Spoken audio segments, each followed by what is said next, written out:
हमारे मुल्क के वतन अजीज़ में हम देख रहे हैं कि पिछले 10-15 दिनों में बहुत से ऐसे वाक़यात हुए हैं। हमारे शहर में कोई खड़े होकर कहता है कि मैं हिंदू राष्ट्र बनाऊंगा, कोई कहता है कि फलां कर दूंगा।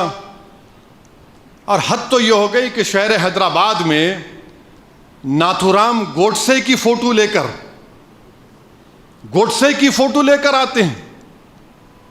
मुझे समझ में नहीं आया कि भारत का सबसे पहला टेररिस्ट का नाम नाथूराम गोडसे, सबसे पहला टेररिस्ट जिसने गांधी को गोली मारी, उसकी फोटो लेके ये लोग नाच रहे हैं।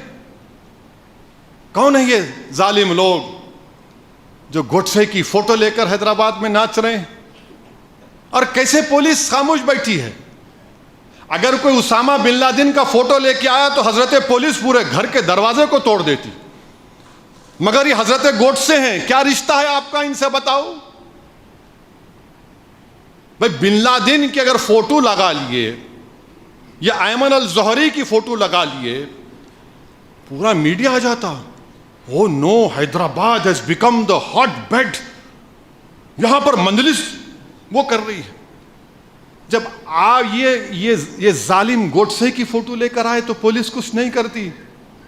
मीडिया चैनल वाले ऐसा खामोश हो गए जैसा कि इनके भाईजान की फोटो देखे टीवी में। हाँ, बताइए कि इतने सन्नाटा क्यों हो जाता है? गोडसे की फोटो लेकर हिंदू राष्ट्र बनाएंगे।